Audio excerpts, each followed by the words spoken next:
Alors, mesdames, messieurs, retour dans ce studio. Je vous avais promis à l'entame de cette émission que je recevrai Dr Marcel Carpeaux. Il est bel et bien dans ce studio et nous allons le recevoir pour vous permettre de comprendre, de mieux comprendre certaines choses en ce qui concerne surtout la journée de la traduction célébrée lundi dernier. Il est dans ce studio. Dr Marcel Carpeaux, bonjour. Bonjour, monsieur le journaliste. Merci d'avoir accepté notre invitation malgré votre programme très chargé. Vous êtes docteur Marcel Carpeaux, vous êtes linguiste, traductologue, vous êtes expert en traductologie appliquée, vous êtes expert traducteur interprète assermenté, agréé.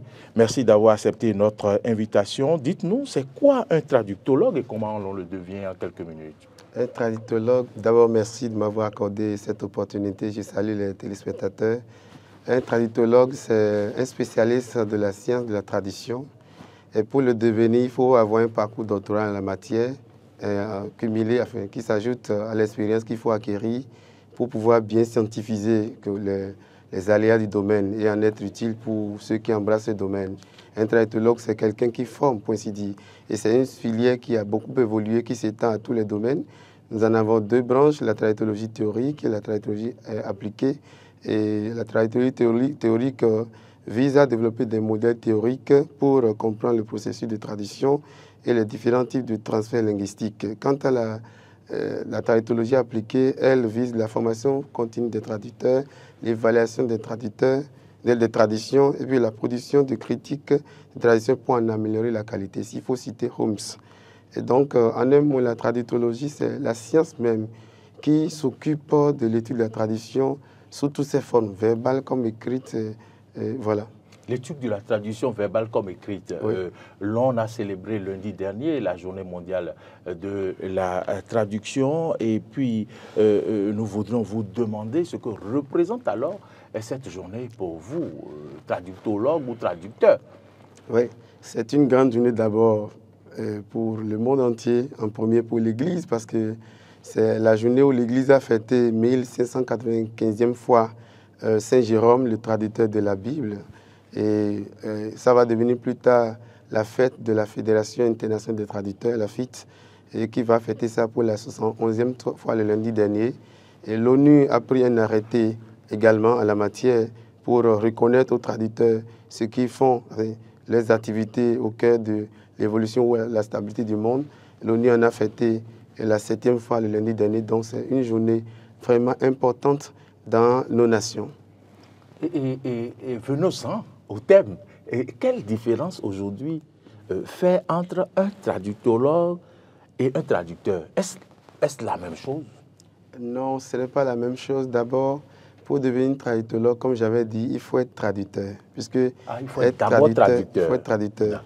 Parce qu'il faut connaître comment ça fonctionne. Ce que c'est que la chute de la tradition, pour ne pas juste être théoricien, il faut s'y appliquer, il faut comprendre comment ça se passe avant d'en venir à philosopher, à scientifiser, rien que pour orienter les futurs ou alors les praticiens dans la gestion des difficultés qu'ils rencontrent en la matière. Étant donné que la tradition est au cœur du monde, Umberto Eco va dire que la tradition est qu'on appelle la langue de l'Europe. Voyez-vous? Et j'ajoute pour dire qu'elle est la langue des pays en voie de développement. Si aujourd'hui, dernièrement, vous aurez vu sur les réseaux sociaux le président Nifo Soglo qui appréciait les surprises que lui réservait GDZ. Cela parce que le président de la République a su dénicher les compétences un peu partout dans le monde entier et surtout parce qu'il a su faire profiter à cette structure les avantages de la tradition. Voyez-vous, c'est des gens de différentes compétences. Je n'ai pas été là, mais de mes petites enquêtes, j'ai réalisé que ceux qui nous ont fait voir ces merveilles qu'a proclamé le président Nifo Soglo ont été de différents horizons et c'est en cela que je félicite pour ainsi dire, tous ceux qui y ont travaillé, et en premier, le président de la République, pour avoir su ce que c'est que la tradition. Aujourd'hui, vous allez voir que beaucoup de nos structures, ou alors ces initiatives, ne sont, enfin, se libellent, pour ainsi dire, en anglais. Oui. On a GDIZ, si vous Glodigbe zone, Industrial Zone. Alors qu'on est au Bénin, on a également dernièrement il y a des fêtes qu'ils ont initiées dans le pays qui sont libellées en anglais. Comme parce qu'aujourd'hui, Vodou Days. Oui, pour ainsi dire. Donc, c'est pour dire qu'il a su d'abord, il le sait.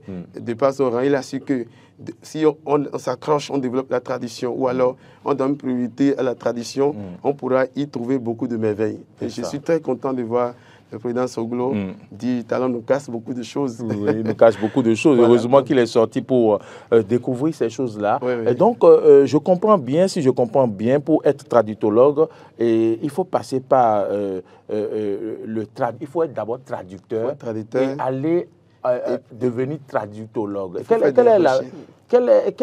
S'il faut ajouter quand on est traducteur pour devenir traductologue? Quand vous êtes traducteur, dans l'activité traduisante, on rencontre au jour le jour des challenges. Ce qui fait que le traducteur, c'est celui qui se forme au quotidien. D'abord, c'est une filière qui coûte cher en formation. Très cher. Des écoles de renom, pour une bonne école, c'est des millions par an pour étudier. Ce qui fait qu'on y est rare. Avons-nous des écoles dans ce sens au Bénin? Oui, on a une école à l'université Vous ne citez pas les noms, mais bon, à l'université on y reviendra plus tard. Et donc, pour dire qu'il faut avoir traduit pendant longtemps, réaliser les difficultés et puis trouver des approches scientifisées qui soient validées par les spécialistes du domaine. Voyez-vous, donc il faut forcément une thèse. Si je prends mon cas, ça m'a fait aller en Ouganda, au Rwanda, au Ghana, Nigeria, dans beaucoup de pays anglophones. Voilà, pour aller dans les laboratoires des spécialistes, demander comment ça se fait, parce qu'il s'agit d'un travail très sensible en ce que le traducteur... Et scientifique. Oui. Donc, des recherches à y faire pour, comment on appelle, se mettre à la page. Donc, on ne s'autoproclame pas traductologue. Il faut avoir été jaugé par les spécialistes en la matière, leur soumettre un travail qu'ils corrigent, etc., pour en venir à donner OK que vous pouvez être un spécialiste de domaine, vous pouvez scientifiser, philosopher dans le domaine. Et on a combien de traductologues au Bénin?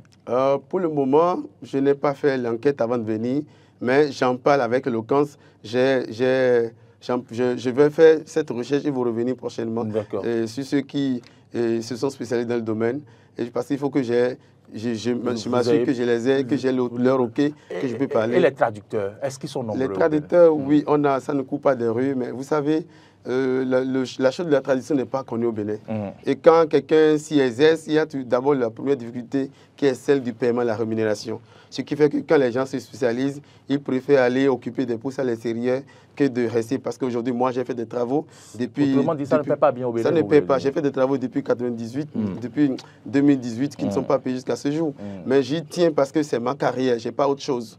Quand vous associez un collègue, il sera pressé de faire payer ce qui est normal parce qu'il y a un standard pour payer au plan mondial. Dans mon bouquin, j'ai parlé des normes de paiement en la matière. Mais quand tu dis le prix de la tradition, les gens s'exclament pour dire mais ça veut dire quoi? Ça vaut 2 fois le salaire d'un fonctionnaire ou 3 fois le salaire d'un fonctionnaire. Donc, ça fait que beaucoup se découragent, mais moi, étant spécialiste, j'y tiens. Je sais qu'un jour viendra où tous ceux qui s'y sont formés pourront se sentir à l'aise, aussi bien au Bénin que partout. Et quel est l'apport de la traduction quel est l'apport de ce métier-là, de ce secteur à notre pays?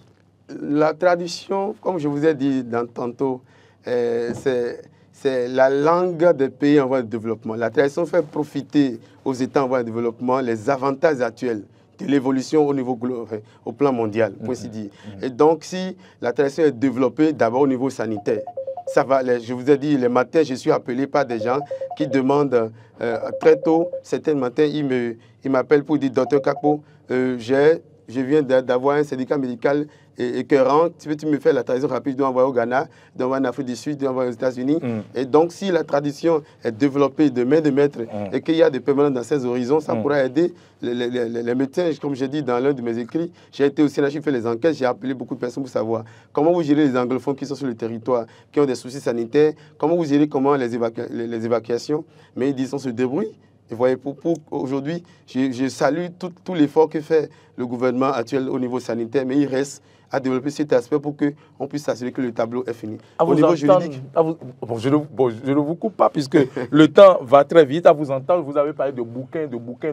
Oui. Pourquoi vous parlez de bouquins? Vous écrivez apparemment beaucoup. Je suis un écrivain pluridisciplinaire, comme les gens aiment le dire à mes lancements, puisque j'ai réfléchi beaucoup. Et je sais que la meilleure manière de parler d'un domaine, c'est d'abord faire une recherche soutenue et validée pour s'en inspirer et orienter les gens. Combien de livres à votre actif? J'ai écrit plus de 10 livres de différents horizons.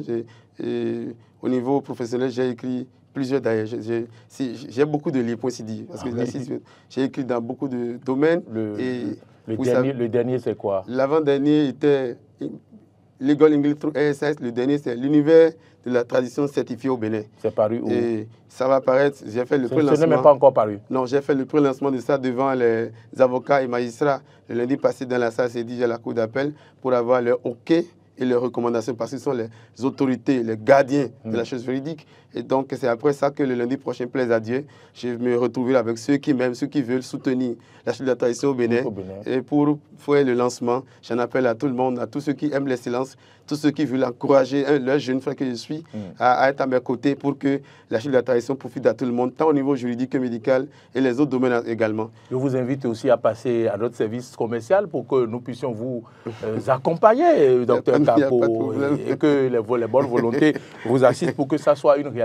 Je vous félicite pour ce que vous faites au Bénin. Peut-être que vous n'êtes pas encore suffisamment connu par nos pairs au Bénin, mais nous avons pu vous dégoter pour vous ramener dans ce studio pour que vous puissiez nous parler de la traduction, de la traductologie et toutes ces sciences-là. On aura le temps plus amplement de vous recevoir sur un plateau spécial avec pourquoi pas des experts, d'autres experts dans le domaine pour que nous puissions vraiment en parler. C'est un domaine qui m'intéresse beaucoup. Merci d'être venu. Votre mot de la fin en quelques secondes. Comme mot de fin, je remercie tous ceux qui nous suivent. Je vous remercie Eden TV qui m'a permis de vous découvrir.